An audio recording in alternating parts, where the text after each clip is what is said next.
Well, I'll show y'all. That happened this morning in about, well, in about probably an hour, a little less or a little over.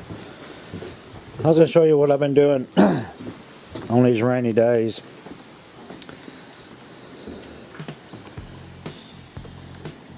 It's still raining, so I want to show you these few pieces right here I've been making. This was a great old big piece of rock. A split in it right there where that discoloration is. And I got it down pretty thin, and I thought I better leave well enough alone. About 5 5/8 of an inch long. Probably gonna leave it that way. I like the looks of it like it is.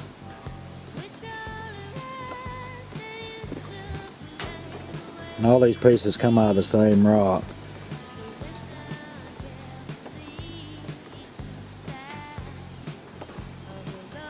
I'm calling that a harden. It's 3 1/2 inches long. Pretty thin. Of course, they're not just perfect. You can see that and had a little flat spot right in there that I couldn't get no pressure flakes to go across.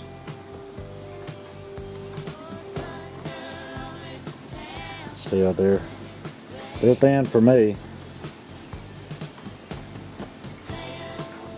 I'd go berserk if I was to find something like that out in the field.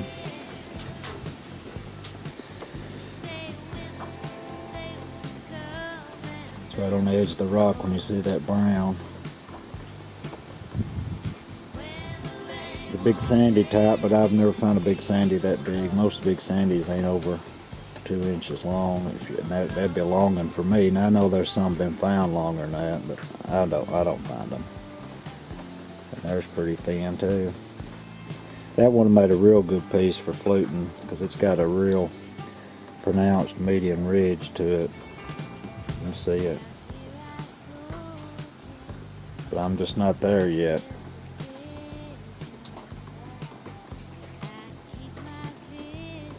I'm tempted to flute a bunch of them whenever they break, you know, parts come off of them.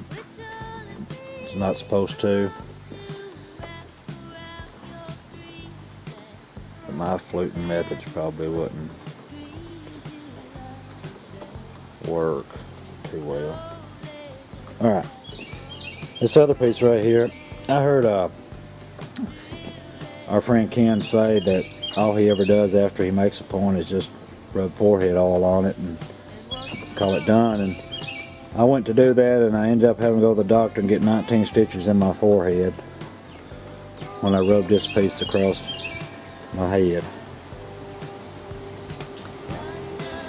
No, I'm just kidding. I didn't do that, but that would mangle a man's forehead though.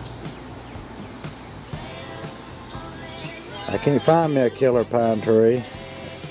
And my buddy's already made me one, so I thought I'd just try one. I got it down to I was wanting to make a corner notch piece, and I got it down to where I had a triangle, pretty thin, and I got the notches going in it, and they done pretty good. But it was still, you know, it was just a triangle with a notched base, and I thought I'm fixing to sharpen that thing up. So I don't know, done 2 or 3 series of sharpening, I guess, and ended up with that cool little pine tree out of it. And again, if I found one of them in the field, I'd go berserk. But I like that piece right there.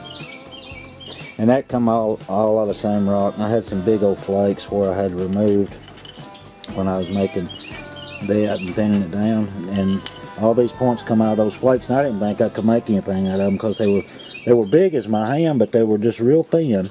And of course I lost a lot of the rock, but you can still get some decent points out of them big flakes.